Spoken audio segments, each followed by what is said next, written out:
अखंडानंदबोधाय शिष्य संतापहारणे सच्चिदानंदरूपाय तस्मै श्री गुरवे नमः। साईं अरुण भेदी गुरु के चरणों में कोटि कोटि नमन। समस्त संतों को सत साहेब बंदगी, सत साहेब बंदगी, सत साहेब बंदगी। आज हम बात करेंगे आश्रम। 4 आश्रम शास्त्रों में बताए गए। हम गृहस्थ आश्रम में रहने वाले लोग हैं। गृहस्थ आश्रम, आश्रम का मतलब है एक मर्यादित क्षेत्र, एक ज्ञान का क्षेत्र, एक अनाश्रितों को आश्रित देने वाला क्षेत्र।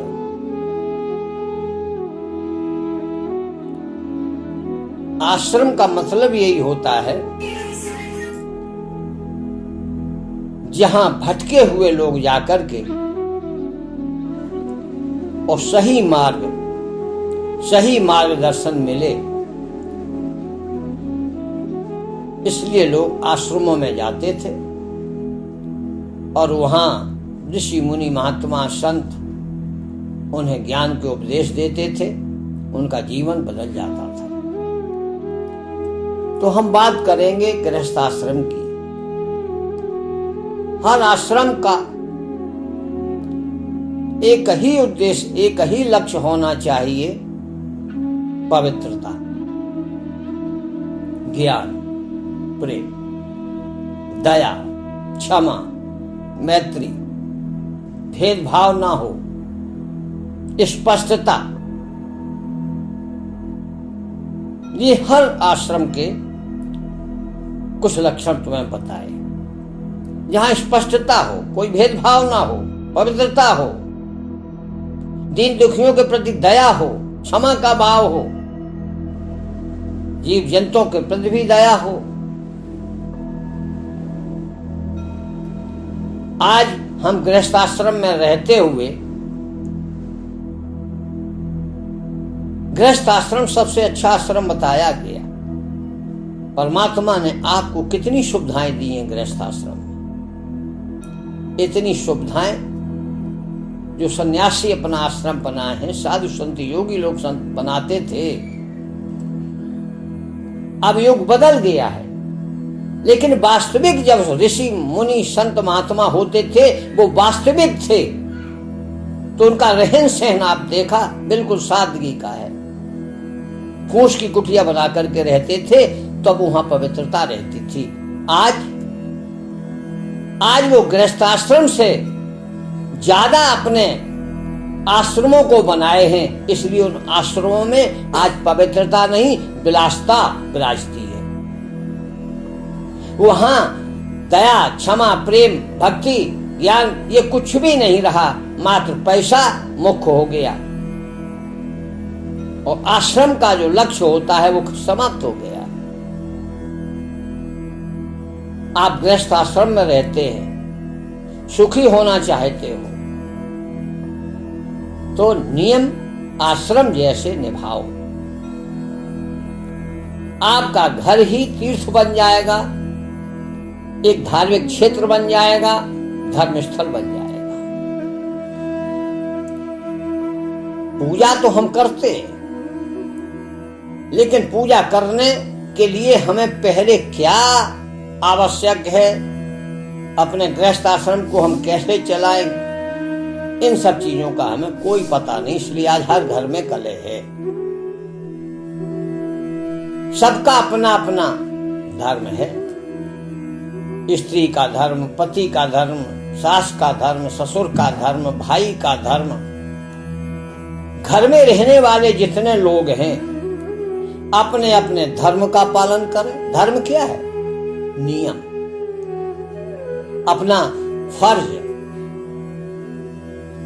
हर व्यक्ति घर का सदस्य अपना अपना फर्ज मर्यादा में रह करके नियम के अनुसार, क्योंकि सृष्टि जो है नियम से चलती है, एक सिस्टम से चलती है। आश्रम का भी एक सिस्टम है। घर का हर सदस्य अपने सिस्टम को जाने और उसके अनुसार यदि वो पालन करता है तो फिर आपको कहीं जाने की जरूरत नहीं पड़ेगी। ना आपको पितृ दोष लगेगा, ना काल सर्प दोष लगेगा, ना वास्तु दोष लगेगा, ना ग्रह का दोष लगेगा। आप स्वयं जो है ना दोष लगाने वाले आप हैं। कोई ग्रह आपको दोष नहीं लगाता, कोई पितृ आपको दुख नहीं दे सकता। सबको अपने अपने धर्म का पालन करना चाहिए। पति का धर्म क्या होता है? पति का मतलब पालन करने वाला, संरक्षण करने वाला। जो तुम्हारे नीचे ब्याह करके आई है उसकी हर चीज का ख्याल रखना। जब पाणी ग्रहण संस्कार होता है तो वचन कहाए जाते हैं, तो पार्वती ये कहती हैं कि हर मौसम के अनुसार आपको जो है हमारे लिए वस्त्र लाना पड़ेंगे।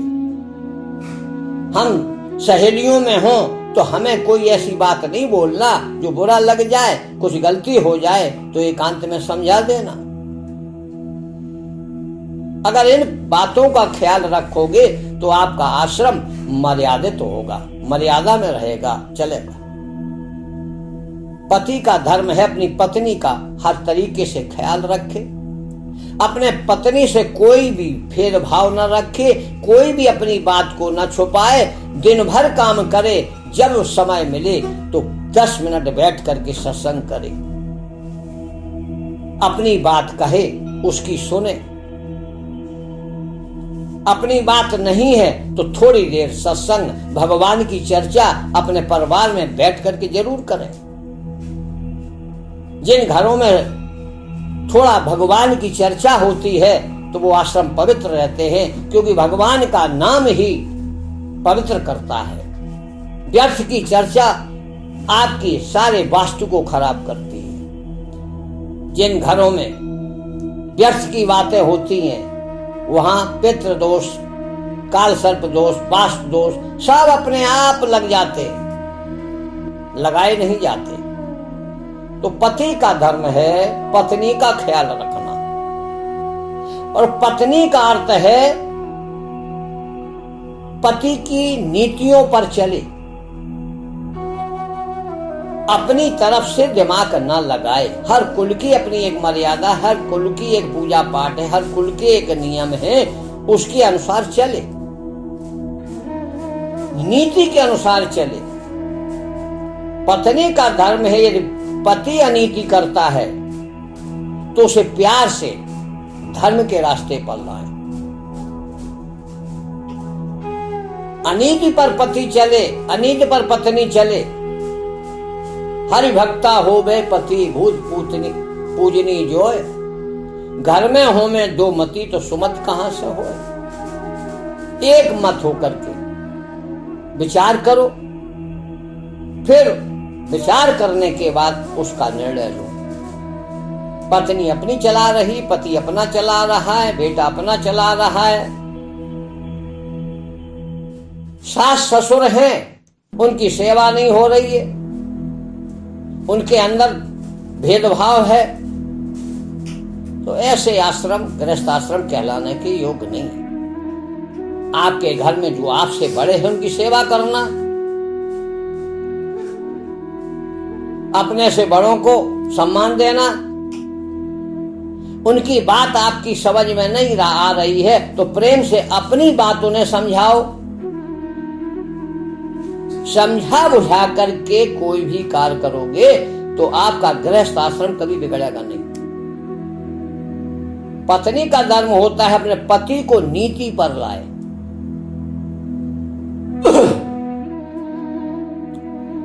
प्रहलाद की माता सुनीति, ध्रुव की माता सुनीति,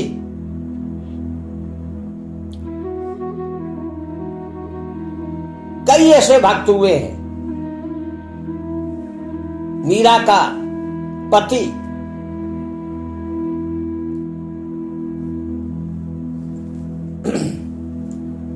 विरोधी हुए। मीरा का पति विरोधी हुआ, प्रहलाद का पिता विरोधी हुआ, ध्रुव की मां विरोधी हुई, लेकिन उन्होंने फिर भी हरि भजन नहीं छोड़ा, भगवान को नहीं छोड़ा, नारायण को नहीं छोड़ा। और आज आपका कोई विरोधी नहीं है, फिर भी कोई भजन नहीं करता, कोई धर्म पर नहीं चलता, सब भौतिकतावादी में भागे जा रहे हैं, दौड़ मचा रहे हैं। तो अपने अपने धर्मों का निर्वाह करो। पति अपने जो है ख्याल रखे अपने पत्नी का, और पत्नी भी अपने पति का ख्याल रखे। दोनों अपने विचारों में सामंजस्य बैठाएं, कोई अपनी बात को छुपाए नहीं। आज बात छुपाते हैं तो भेद पैदा होता है, जब भेद पैदा होता है वहां सारे दोष आते हैं। आपकी भेद बुद्धि नहीं होना चाहिए। घर के सब लोग एक मत होकर के अपने अपने धर्म के अनुसार मर्यादा में रहते हो गृहस्थ आश्रम को चलाना सीखे, आपकी भागदौड़ बच जाएगी।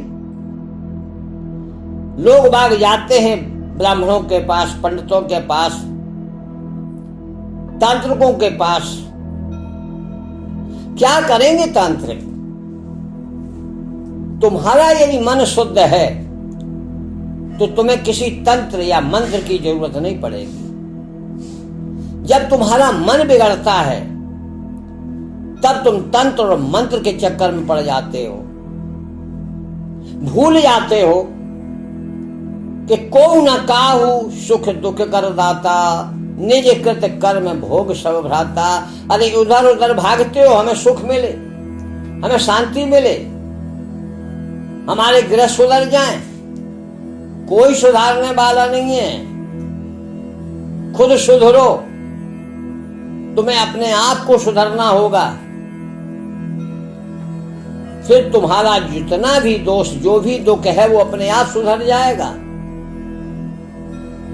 बाहर भागोगे, पैसा भी जाएगा, समय भी लगेगा, लेकिन आपको आराम नहीं मिलेगा। सुख और दुख देने वाला तुम्हारा मन है। इसलिए अपने मन को मर्यादा में रखो। आज सबसे ज्यादा बिगड़ा है तो मन बिगड़ा। जब मन बिगड़ गया तो तन बिगड़ गया। जब तन बिगड़ा है, मन बिगड़ा है, फिर सुधरेगा क्या? सुख और दुख तो तन और मन से ही होते हैं ना। आज आप दुखी हैं मन से, आज आप दुखी हैं तन से, तन में भी पैसा जा रहा है, और मन की शांति के लिए भी हम तंत्र मंत्र का सहारा लेकर के इधर उधर भाग रहे हैं। प्यारे, लौट आओ, अपनी गलतियों को सुधारो, एकांत में बैठकर विचार करो, अपनी गलतियों को मत छुपाओ, अपनी गलतियों को उजागर करो। अपनी गलतियों को उजागर करोगे तो तुम्हारी गलतियां समाप्त हो जाएंगी। जो कचड़े को छुपा कर रखता है उसमें बदबू आती है, सड़न पैदा होती है, कीड़े पड़ते हैं। आज तुम सब अपने स्तन में, इस मन में गंदी गंदी चीजें खाना, चौराहे पर खाना लोगों को बहुत पसंद करता है, बहुत पसंद आता है। चौराहे पर खाते, जानते हो?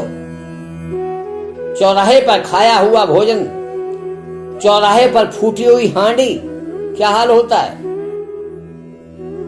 फूटने की देर नहीं होती, हजारों ट्रक निकल जाते हैं, हजारों गाड़ियां उसके ऊपर से निकल जाती हैं।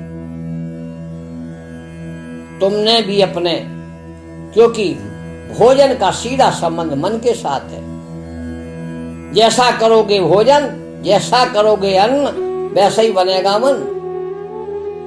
भोजन और भजन का एक ही पहलू है।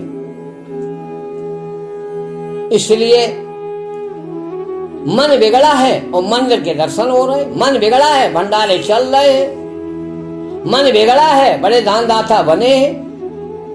अरे ये दान तुम्हारा लगता नहीं है, ये सब बेकार है।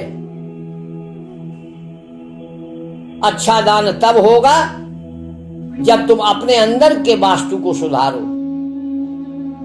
अपने कर्मों को सुधारो। गृहस्थ आश्रम यदि बिगड़ा है तो उसे ठीक करने में लग जाओ। दीपावली आ रही है, बिगड़े हुए संबंधों को सुधारो। टूटा फूटा सामान है उसे निकाल देते हो तो आज एक दूसरे की यदि बात से आप में बेमनस्यता है तो उन बातों में सुधार लाओ। पुरानी चीजों को नया करो, दूरियां मत बढ़ाओ। अपनी अपनी गलती स्वीकारो और बैठ करके आप अपने स्वार्थवश अलग हो रहे हो, लेकिन आप कभी अलग नहीं हो सकते क्योंकि आपको पता नहीं आपका संबंध यहां से नहीं कई पीढ़ियों से चलता है। कई पीढ़ियों से जुड़ा हुआ संबंध कभी अलग नहीं होता। आज एक दूसरे से बेमनस्ता करोगे तो अगले जन्म में भी भोगना पड़ेगा। बुरा जरूर लगेगा आप लोगों को, लेकिन बात में साफ कहता हूं, सुधर जाओ, नहीं तो समय आ गया है तुम्हें भगवान सुधारेंगे। हर एक की गलती का न्याय शनिदेव करेंगे। जिन्होंने अब तक अपराध किया है, पाप किया है, चोरी की है, छल किया है, शनिदेव किसी को छोड़ने वाले नहीं है। सबको दंड मिलेगा, कितने ही बचो, सभी दंड के अधिकारी हो। कितने ही तंत्रों मंत्रों के पास जाना, तुम्हें कोई बचाने वाला नहीं है। इसलिए हम कहते हैं अपनी गलतियों को स्वीकारो। मंदिर में जाकर भगवान को सर झुका करके अपनी गलतियां कहो कि प्रभु मुझे माफ कर दो। अपने माता पिता से कहो मुझे माफ कर दो, हमसे जो भी गलती हुई हो। पत्नी अपने पति से कहे कि हमसे गलती हुई हो, मुझे माफ कर दो। पति जो अपनी पत्नी से कहे कि अब तक हम तुम्हारा ख्याल नहीं रख पाए, अब तक हम तुम्हारे मन की नहीं कर पाए, कोशिश करूंगा, धीरे धीरे मैं तुम्हें प्रसन्न करने के लिए मेहनत करूंगा, परिश्रम करूंगा। ये तुम्हारे व्रत का भी फल होगा। करवा चौथ तो बहुत सी स्त्रियां करेंगी और बहुत से पति जो है ना बड़े मुस्कुरा करके आरती उतरवाएंगे। मन से सोचना, क्या तुम आरती उतरवाने के लायक हो? अगर आरती उतरवाने के लायक नहीं हो तो माफी मांगना और अपनी गलतियों को हमेशा हमेशा के लिए खत्म कर देना। उसके बाद आप आरती उतारने के अधिकारी। विष से भरा घड़ा, इसमें फोड़ दो, इसको तोड़ दो। एक ही बार जिंदगी में करवा चौथ रह लेना, लेकिन नियम के अनुसार, धर्म के अनुसार, मर्यादा के अनुसार, जान करके, ज्ञान से। अगर नहीं जानते हो तो कहीं भी चले जाओ, किसी विद्वान से पूछो क्या करना चाहिए, क्या नहीं करना चाहिए। ये भौतिकतावादी से भगवान चंद्रदेव प्रसन्न होने वाले नहीं है। चंद्रदेव के गुणों को अपनाओ।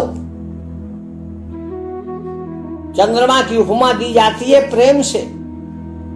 लोग अपनी महबूबा की कल्पना करते हैं, चंद्रमुखी हो तुम, और वही चंद्रमा का पूजन है। फिर आज ज्वालामुखी कैसे बन गई? तुम ज्वार भाटा कैसे बन गए? तुम्हारी गलतियों ने, तुम्हारी सोच ने, तुम्हारे स्वार्थ ने, तुम्हारे लोभ ने, तुम्हारे काम ने तुम्हें अमर्यादित बना दिया है। इसलिए ये सज्जनों, भक्तों, संत बनना चाहते हो तो सफाई जरूरी है। घर में ही आप संत बन सकते हो, बाहर नहीं। बाहर जाने के बाद भी घर संसार यदि मन में रहा तो कहीं संत नहीं बन पाओगे। घर में रहते हुए संसार में चाहे मन जावे, मन में संसार न आने दो। पानी में नाव चले तो चले, पर नाव में पानी न आने दो। नाव में पानी आ गया तो डूब जाएगी। मन में संसार आ गया तो भले ही आप बैराग लेकर के सन्यास आश्रम में चले जाओ, वहां भी आपको सन्यास नहीं होगा। अपने परिवार के साथ बैठ करके अपने घर को जो पवित्र आश्रम बना करके रखता है, मर्यादा में रहता है, जिस घर में प्रेम है, जिस घर में दया है, जिस घर में अतिथियों की सेवा होती है, जिन घरों में देवताओं का पूजन अर्चन वंदन होता है, वही पवित्र आश्रम है। वहां लक्ष्मी भी हमेशा निवास करती है। जब हम अपने मन में एक दूसरे का विश्वासघात करते, अपनी बात नहीं बताते, छुपावा करते हैं, तो उस घर से लक्ष्मी रूठ के चली जाती। कितने यंत्र टांग लो, कितनी मूर्तियां रख लो, कितनी मंत्र जप लो, लक्ष्मी आने वाली नहीं है। लक्ष्मी वहीं ठहरती है जहां शांति होती है। लक्ष्मी कमल पर बैठती है। आप कमल बनो। कमल पर जो है ना जल का प्रभाव पड़ता है, ना कीचड़ का प्रभाव पड़ता है, लेकिन बगैर कीचड़ और बगैर जल के कमल पैदा नहीं हो सकता। कुछ लोग कहते हैं हमारे घर का माहौल ठीक नहीं है, पूजा पाठ हो नहीं पाता है। पत्नी कहती है मैं पूजा करती हूं तो पति नाराज होता है। कहीं कहीं पति पूजा करते हैं तो पत्नी जो है उसके अनुसार नहीं चलती।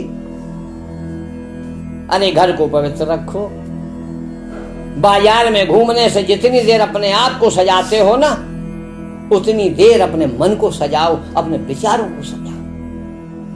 लोग देह पूजा में लग गए, शरीर की साज सज्जा में हजारों रुपए खर्च करते। अरे ये चेहरा कितनी भी बार सजाओ, हफ्ते भर नहीं रह सकता, हफ्ते भर में बिगड़ जाएगा। इसलिए प्रेमो, संत जनों, भक्तों, अपने मन को सजाओ, अपने विचारों को शुद्ध करो। चंद्रमा जैसे चमकोगे। पत्नी का चेहरा भी चंद्रमा जैसा चमकेगा और पति का चेहरा भी चंद्रमा जैसा चमकेगा, क्योंकि जैसे तुम्हारे अंदर गुण होते हैं वैसा ही भाव चेहरे पर आता है। इसलिए अपने सात्विक गुणों की वृद्धि करो, आपका जीवन सुखमय हो जाए। बाहरी सौंदर्य आपको ज्यादा दिन तक सुंदर नहीं बना सकता। यदि अपने आप स्वभाव को आपने सुंदर बना लिया, जीवन भर क्या, मरने के बाद भी लोग तुम्हारी याद करेंगे, रानी बहुत सुंदर था, उसका स्वभाव बहुत अच्छा था, उसका मन बड़ा निर्मल था, भेदभाव नहीं करता था, किसी के प्रति उसे जलन नहीं थी। आगे तक तुम्हारा नाम चलेगा। इसलिए हमने कहा कि सबसे पहले अपना गृहस्थ आश्रम सुधारो, अपने अंदर के वास्तु दोष जो आपके अंदर विकार भरे हुए हैं, लोभ लालच के, काम क्रोध के, मद लोभ के, ईर्षा के, इसको निकाल के बाहर कर दो। आपका वास्तु सुधरेगा तो बाहर का वास्तु अपने आप सुधर जाएगा। अपने लक्षणों को सुधारो, अपने नवद्वार वाली नगरी को पवित्र कर दो, नवग्रह सुधर जाएंगे। आप अच्छा काम करोगे तो अच्छा ही फल मिलेगा, बुरा काम करोगे तो शनिदेव तुम्हें दंडित करेंगे। तो शनिदेव को ठीक करना है, सूर्य को ठीक करना है। तो सूर्य जैसी, जो सूर्य का काम है कि सूर्य सबको पालन करता है, सबको पोषित करता है, ऐसे ही तुम अपने मन से दूसरों का भला करना सीख जाओ। अपना तन मन धन अपने से छोटे लोगों की सेवा में लगा दो।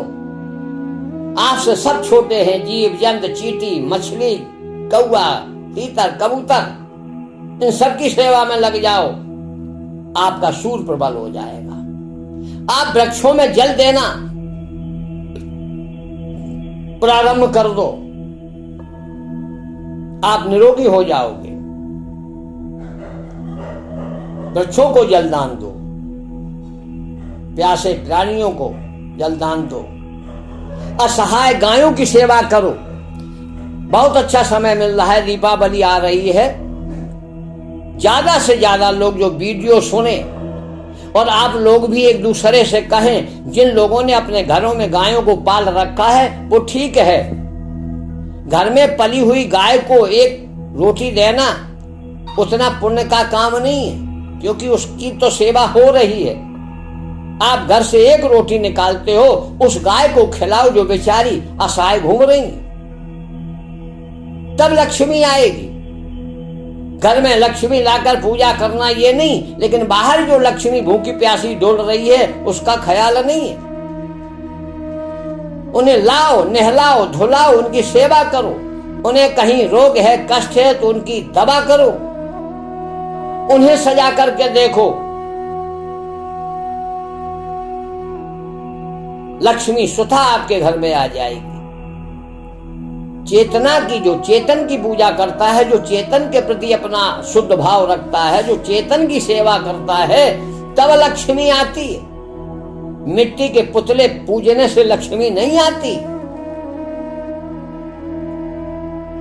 इसलिए अपना आश्रम सुधारना है, अपने आप को सुखी होना है, तो मेरी बात को ध्यान से सुनो और विचार करो। आज से ही अपने मन का भेद मिटा लो, अपनी गलतियों को आपस में बैठ करके स्पष्ट करो, एक दूसरे से सामंजस्य बिठाओ, साफ सफाई रखो, घर की भी सफाई, तन की भी सफाई और मन की भी सफाई। जब ये तीनों जगह पवित्र होगी तब आपके अंदर जो है ना पवित्र ऊर्जा प्रवेश करेगी, लक्ष्मी की ऊर्जा प्रवेश करेगी, समस्त ग्रहों की ऊर्जा प्रवेश करेगी। इस ब्रह्मांड में जितनी भी ऊर्जाएं हैं वो स्वतः आपके अंदर प्रवाहित होने लगेंगी। आज शुद्ध ऊर्जा तुम्हारे अंदर आ ही नहीं रही है। क्यों? क्योंकि तुम्हारे अंदर जो है अपवित्रता भरी हुई है। जहां अपवित्र होगा तो वहां गंदे कीड़े ही पैदा होंगे।